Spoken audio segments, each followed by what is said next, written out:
High court ने कम से कम 4 बातों के संबंध में विचार नहीं किया। जो ऑपरेशन था इम्पीरियल ऑर्डर का, उसे सस्पेंड कर दिया है। मतलब ये कि उसका जो हाई कोर्ट का जो सेंटेंस सस्पेंड की थी और बिल ग्रांट करी थी, वो अब आप ये समझ सकते हैं कि आज की डेट के बाद में जब तक सुप्रीम कोर्ट डिसाइड नहीं कर देता तब तक वो खत्म हो चुका है। जजमेंट जो है हाई कोर्ट का, उसको स्टे किया गया है, लेकिन वो ऑर्डर जजमेंट गलत है या नहीं है अभी सुप्रीम कोर्ट ने तय नहीं किया। ये तय नहीं, उस पर बहस हुई कि हाई कोर्ट का कहना पब्लिक सर्वेंट है कि नहीं, सही है गलत है।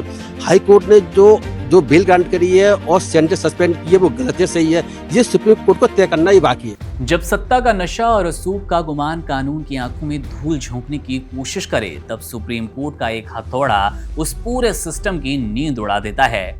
उन्नाव की उस बेबस बेटी की चीखों ने दिल्ली के आलीशान कमरों में गूंज रहे रसूख के उन ठहाकों को अब खामोश कर दिया, जो कि सोच रहे थे कानून उनकी जेब में है। सुप्रीम कोर्ट ने पूर्व विधायक बीजेपी से कुलदीप सिंह सेंगर की जमानत पर अंतरिम रोक लगा दी और साफ कहा भी कि अपराधी चाहे कितना भी रसूखदार क्यों ना, वो संविधान के कटघरे से बड़ा नहीं हो सकता। Chief justice Suryakant, justice J के माहेश्वरी और जस्टिस ऑगस्टिन जॉर्ज मसीह की बेंच ने इस मामले की फाइल खोली तो उनकी तल्ख टिप्पणियों ने दिल्ली हाई कोर्ट के उस फैसले की बुनियाद हिला दी जिसने 23 दिसंबर को सेंगर की सजा निलंबित कर रिहाई का रास्ता साफ कर दिया था। अदालत का यह आदेश सिर्फ एक स्टे नहीं था, बल्कि उन अपराधियों के लिए एक सख्त चेतावनी थी जो सिस्टम के भीतर अपनी पैठ बनाकर सलाखों से बाहर आने का रास्ता ढूंढ लेते थे।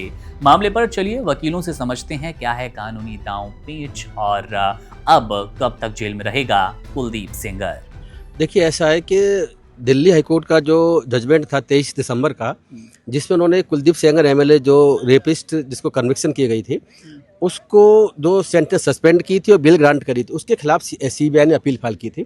उस अपील पे आज 3 जजों की बेंच ने सुनवाई की, जिसमें हमारे देश के चीफ जस्टिस ऑफ इंडिया भी शामिल थे।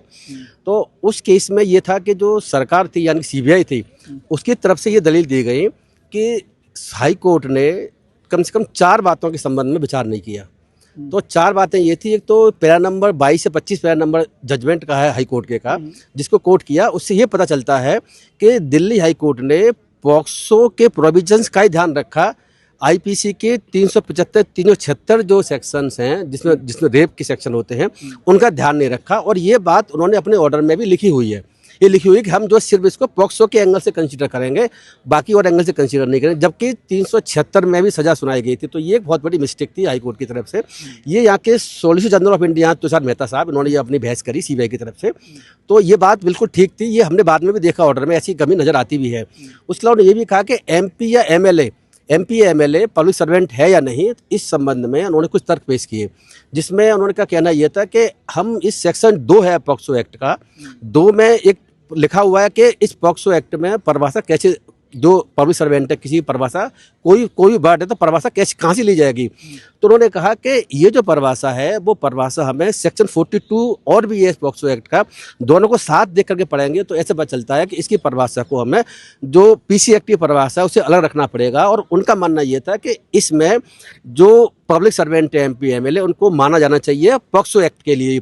तो सुप्रीम कोर्ट का इसमें कहना यह था कि भाई इस पर हम विचार करेंगे कि क्या पोजीशन है क्या पोजीशन नहीं है। इस बात पे विचार करें कि ये पब्लिक सर्वेंट है या नहीं, MP MLA public servant IPC और पॉक्सो के लिए है कि नहीं। क्योंकि एक अंतुले का केस था पहले, यार अंतुले का केस था 1980 का, जिसमें सुप्रीम कोर्ट के 5 जजों की बेंच ने कह दिया था कि एमपी या MLA prevention of corruption act भ्रष्टाचार के केसेस के लिए तो पब्लिक सर्वेंट है, लेकिन आईपीसी के सेक्शन के लिए पब्लिक सर्वेंट नहीं है।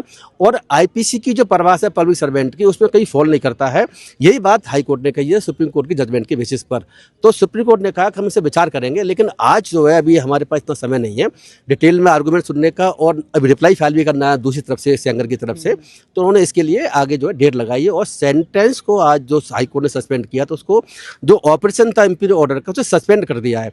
मतलब ये कि उसका जो हाई कोर्ट का जो सेंटेंस सस्पेंड की थी और बिल ग्रांट करी थी, वो अब आप ये समझ सकते हैं कि आज की डेट के बाद में जब तक सुप्रीम कोर्ट डिसाइड नहीं कर देता तब तक वो खत्म हो चुका है। हम इसे आम आदमी की भाषा में समझे तो स्टे कर दिया। स्टे कर दिया, आप ऐसे कह सकते हैं। हम लीगल भाषा में कहते हैं कि, और इसे बोलते हैं कि इम्पीरियल ऑर्डर है, operation has been suspended. Imperial order का क्रियान्वयन सस्पेंड किया गया है। आप ये कह सकते हैं कि इम्पीरियल ऑर्डर को स्टे कर दिया गया, मतलब उस पर भी कोई कार्रवाई नहीं होगी उसको। एक चीज समझना चाह रहा हूँ सर कि आपने कहा जो पॉक्सो एक्ट है उसमें एक जो पब्लिक सर्वेंट होने और ना होने से न्याय प्रक्रिया पे या सजा पे या इस पे क्या फर्क पड़ जाता फर्क है? पड़ता है। देखो ऐसा है, पॉक्सो एक्ट के तहत भी और आईपीसी के सेक्शन 376-75 के तहत भी इसमें एग्रेवेटेड फॉर्म्स, दो तरह के ऑफेंसेज हैं। एक तो जनरल ऑफेंसेज है, एक एग्रेवेटेड फॉर्म है। मतलब वो फॉर्म मतलब ये जो कि अब सजा को बढ़ा देती है। जैसे गैंग रेप किया जाए तो वहाँ सजा बढ़ जाती है। इसी तरीके से पुलिस सर्वेंट रेप करता है, वहाँ सजा बढ़ जाती है। पुलिस ऑफिसर कोई रेप करता है, वहाँ सजा बढ़ जाती है। तो जेल का भी ऑफिसर सजा करता है, वहाँ सजा बढ़ जाती है। तो उसकी सजा जो है बढ़ जाती है। जैसे आप समझ लीजिए, मैं समझ गया कि मतलब अगर वो ये बात थी, अगर ये इससे बचाने का वजह ये थी, अगर वो सिद्ध नहीं होता है, वो पब्लिक सर्वेंट है, तो कहीं ना कहीं उन्हें सजा में कुछ ना कुछ रिलीफ जरूर मिलेगा। सिर्फ एक रिलीफ मिलता है। मैं आपको बता दूं कि ऐसा है कि जो रेप की सजा है वो जिस वक्त ऑफेंस कमिट किया गया था 17 में, तब की जो पोजीशन थी वो ये थी कि कम से कम 7 साल की सजा होगी और मैक्सिमम उम्र कैद की हो सकती है। मैक्सिमम उम्र कैद की हो सकती है। लेकिन पब्लिक सर्वेंट है तो उम्र कैद के साथ साथ में रिमाइंडर टू लाइफ की सजा भी हो सकती है, जब तक जीवित रहेगा। जब जीवित रहेगा। लेकिन वैसे लीगल में आपको बता दूं कि जब तक जीवित रहेगा वो सजा ही मानी जाती है। उसमें लाइफ इम्प्रिजनमेंट में सुप्रीम कोर्ट जजमेंट पहले बहुत सारे आ चुके हैं। 14 साल के सजा काट लेता है कोई अपराधी, उम्र कैद की सजा काटने वाला, तो सरकार को फिर अधिकार है कि वो उसको रेमिशन कर सकता है, सजा को माफ कर सकता है। वो एक अलग इशू है। तो वैसे भी सजा जो है रिमाइंडर लाइफ की मानी जाती है। लेकिन पहले ऐसा होता था कि कुछ कन्फ्यूजन था, तो पार्लियामेंट ने इसमें आईपीसी में अमेंडमेंट करके 2013 के इंसिडेंट के बाद में, निर्भया केस के बाद में पॉक्सो एक्ट बनाया और आईपीसी में प्रोविजन कर दिया रिमाइंडर टू लाइफ की सजा भी सेशन जज दे सकता है। तो पहले दे नहीं सकते थे। तो ये लगभग अब क्लियर हो गया कि ये होगा। अब तारीख क्या दी अगली? नहीं, तारीख का तो अभी जिस वक्त हम वहाँ कोर्ट में थे उस वक्त डेट नहीं लगी थी, शायद डेट बाद में लग गई हो। वो अब तब जो है वो जो है कुलदीप सिंह सेंगर की तरफ से पक्ष रखा जाएगा अपना। नहीं, पक्ष आज भी रखा गया है। कुलदीप सिंह की तरफ से आज पक्ष रखा है। उनके एडवोकेट वहाँ मौजूद थे, जो हरिहरन साहब एडवोकेट है कुलदीप सिंह के, वो वहाँ थे आए, वहाँ भी। इस बात का आगे जो तारीख है उसमें क्या? नहीं, तो ऐसा क्या नहीं, ऐसा है, आज तो सिर्फ जो है जो जजमेंट जो है हाई कोर्ट का उसको स्टे किया गया है।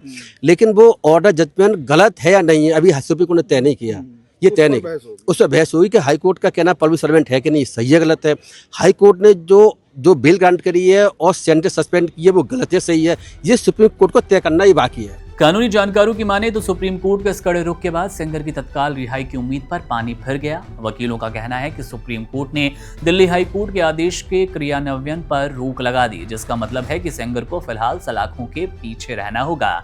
जब तक सुप्रीम कोर्ट इस मामले की पूरी मेरिट पर सुनवाई नहीं कर लेता और दिल्ली हाई कोर्ट के फैसले की गहन समीक्षा नहीं हो जाती, तब तक सेंगर को जेल से बाहर आने का कोई रास्ता नजर नहीं आता। कानून अब ये कहता है कि मामले की अगली सुनवाई तक यथास्थिति बनी रहेगी। ये केवल एक व्यक्ति की जमानत का सवाल नहीं, बल्कि देश की न्याय व्यवस्था पर जनता के भरोसे की बड़ी परीक्षा है। वकीलों के मुताबिक अगर सुप्रीम कोर्ट ने हस्तक्षेप ना किया होता तो समाज में संदेश जाता कि रसूख के दम पर सजा का असर खत्म हो रहा है। अब सबकी निगाहें सुप्रीम कोर्ट की अगली तारीख पर टिकी है, जो तय करेगी कि रसूख की यह दीवार और कितनी बार इंसाफ के रास्ते में खड़ी होने वाली है।